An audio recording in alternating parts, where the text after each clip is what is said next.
Biden assault magazine, gun buyback, background checks, gun control, fear-mongering, sales advertising. Something dark side. Common sense gun violence prevention legislation. The Biden administration is the strongest on gun safety, except he had told people to fire a shotgun in such a way it would violate actual gun safety rules. Has yet to roll out any specific proposals and would now need 10 Republicans to vote for whatever shit he wants to pass. The meme that's presented is that he is absolutely coming for your guns because that's always what's said about liberals. Then we have Exhibit D sub 754 backslash hubba bubba here, WAPTEC. I'm a liberal that doesn't want you to have your guns confiscated and is against most gun regulations because of what I'm going to talk about. You are told a lie over and over again, and it causes gun sales. But even Brandon Herrera doesn't like the idea of saying the obvious emperor has no clothes thing of the gun lobby is trying to sell you weapons. That's why they lie about what will happen. Biden helped pass the Brady bill in 1993 and is primarily interested about background checks. Within this, and it's not necessarily something he had anything to do with, or in subsequent laws that he might not have had anything to do with, if you wish to believe he had nothing to do with the rules about background checks, please go for that. The implementation of the modern background check system at the time included a provision that if it fucked up, you wouldn't be penalized for a simple set of reasons. But anyway, a gun dealer doesn't hear back within 3 days. So after requesting the background check, they are allowed to sell the gun to the buyer. They're not required to, but they're allowed to. This is explicitly detailed in the federal law and on the FBI's website. May or may not be directly listed in the Brady bill. As default, you proceed because a background check is a criminal background check, or an incompetency test, or a virtue test, a purity test. And if you make it into a purity test, it presumes guilt of everybody. So you have to have a presumption of innocence. And also the 3-day timeout worked really good as a automatic, albeit incidental, 3-day cooling off period, or whatever it was. You have to wait. Most states implement these independently, but the whole point of this was the background check is to see if you've been prohibited from having a gun for any reason, being a felon, mentally incompetent, or demonstrating reckless stupidity, like firing a shotgun the way Biden talked about. Period, full stop. Obviously, if someone has no record of you doing anything wrong, they can't say that you didn't pass the check because you can't prove good reason, that's not required, or can't prove that you're a good person. The presumption is you're a good person. Then, for the first time in decades,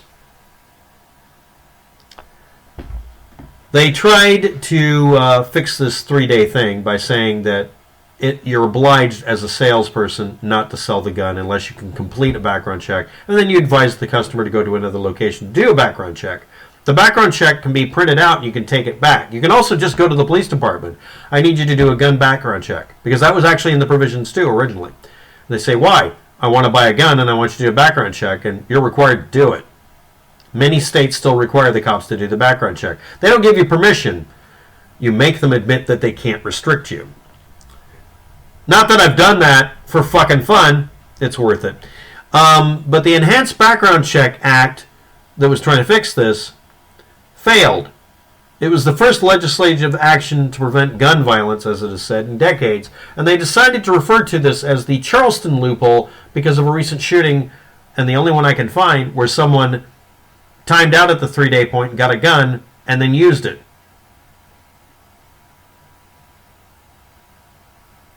You want to know why it didn't go through? Because people started virtue signaling, if you vote against this, you're in favor of a murderer.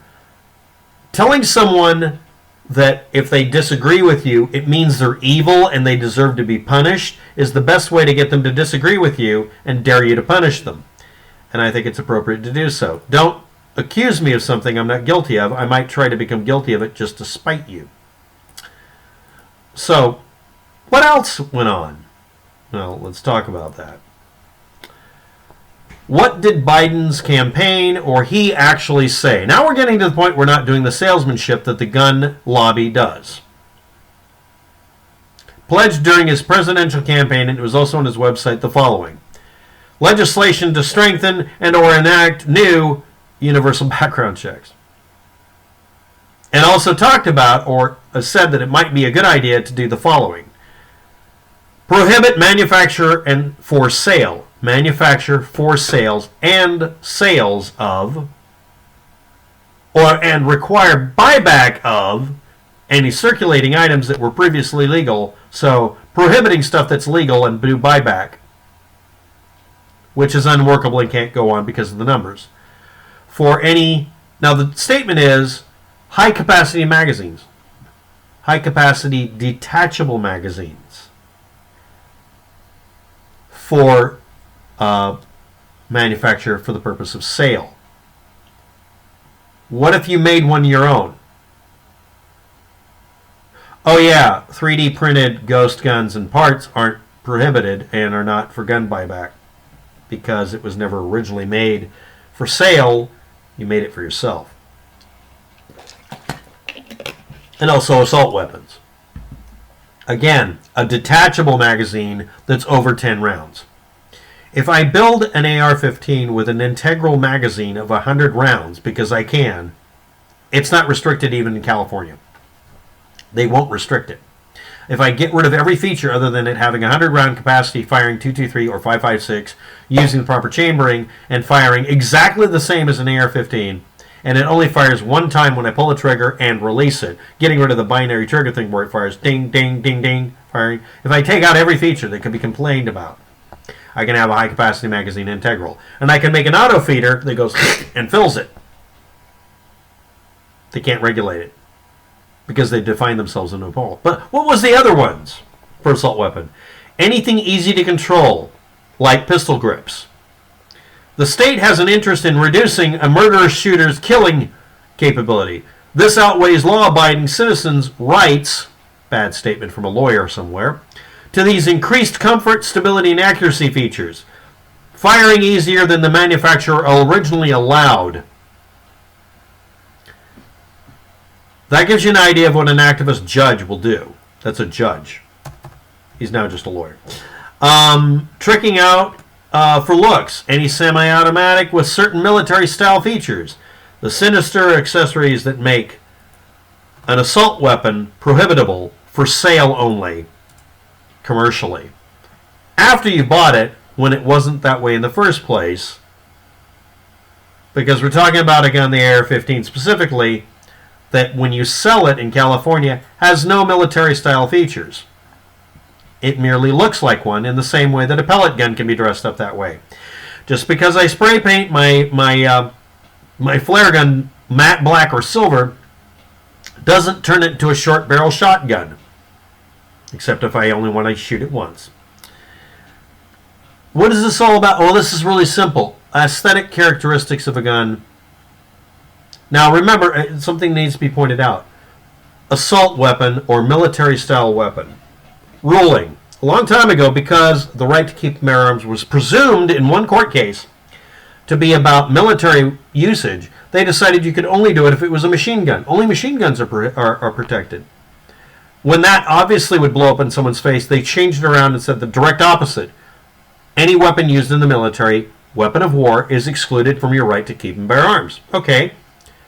But a gun that only fires once when you pull a trigger and is indistinguishable from other guns in functionality, not appearance, that's based on another gun that's never been in the military or has the same functionality, isn't restricted. The ATF had to admit that even though the AR-15 platform originally started off being a machine gun, if you want to say that, it's fine. Let's assume that. But if it doesn't do it anymore, it's not a conventional weapon made from a machine gun because it was never made originally for that purpose. And it was sold through a company that got ATF permission because they could find nothing wrong with it. So you can't retroactively decide that someone putting on Barbie doll bullshit or painting it black, literally, gives you the right to call it an assault weapon all of a sudden, with the implication that it's a military weapon reconverted or something. You can't do that. The ATF has actually had to go on record in at least one court case, it doesn't set a precedent, to say that even when you call it an assault weapon, it isn't. Let's continue. Tricking it out for looks is the majority of these things. Some of them are actual things that seem like that, but again, they go to comfort and ease of fire. Like being able to shoot reliably 2 shots in a row. Well, the follow-up shot is what's used by murderers. Or I'm shooting at a target, and if I miss the target, it goes down range half a mile and kills somebody in a car, which actually happened, and caused a lawsuit. So the company started making them harder to shoot badly. But no, let's outlaw things that make it easier to fire a gun so you're more accurate. And again, that was brought up in court and found to be, the idiot judge I'm talking about here, was overruled because outlawing features that make guns safer is counterproductive to society and is an example of overreach, etc. Everything but calling him a fuckhead. Next. Executive orders. Biden could just bypass all the laws. That really worked really good for Trump. And pass executive orders for the following. Now remember, it was about assault rifles, assault weapons, and high-capacity magazines if they were sold by somebody. If you make things, it's completely exempt. And again, it's not going to go through because it included buybacks. He explicitly went into that. And again, he just wanted gun control in the form of doing background checks, which is already done the majority of places and has not caused the downfall of humanity. Change or expand the definition of who is in the business of selling guns by including people who are not doing so. The executive order would be thrown out based on it being redefining a word, because the legal and judicial system would immediately say, you're changing the definition for a word. That's like grammar Nazis, quantum grammar Nazis, changing the meaning of words in the law. Can't do that. What about redefining what constitutes a gun to include ghost guns? What is a ghost gun? Ghost gun is any incomplete gun part. What? Yeah. The charging handle is a ghost gun. The barrel is a ghost gun. Anything that can be used to make a gun, at the worst case. At the best case, any partially finished lower receiver that ended up in the scrap bin and was stolen from a location. Suddenly you're guilty of possession of a ghost gun. Well, why is this? Assertion by another judge, activist. Nobody who could buy a gun that's got a serial number and go through a background check would ever need, no honest Scotsman, would ever need a ghost gun. A gun that they made without a background check and serial number. Which, don't know if you know this. It's been enforced at least 3 times in a court case that requiring people buy a gun at all is a prohibition. Poor people can't afford a $1,000 rifle or a $100 shotgun if it's not available from Walmart. But I can make a shotgun with literally pieces of pipe I found on the side of the road. I did this as a dare to get someone to stop arguing with me. We walked down the street in downtown Portland and I found all the components to make a shotgun.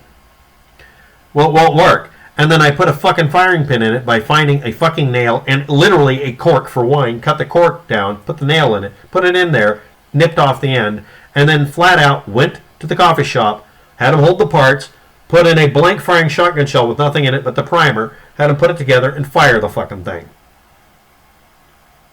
He gave me $50. It was a bet. But still, I guess I made it for profit. And then I made him take it apart because I didn't change any of the parts. Oh yeah, that's the other thing. If you are able to make a gun out of something. Sharing 3D gun files online violates the International Trafficking of Arms Regulations defining military-related technologies. But what if you're doing a gun that's never been used by the military? The ATF admitted that this cannot apply to over-the-counter guns, firearms, or designs that have never been in the military. Biden couldn't implement this because there's already precedent against it. Every meme about Biden taking your guns away from you is based on getting you to buy more shit. If you make and keep bear arms, they're going to outlaw that themselves because that gets in the way of their profit motive. Maybe they're behind this shit. Again, you've been lied to. And liberals push things just as much as the conservatives. It's all salesmanship. Thanks for watching. Have a good day. Good luck with it.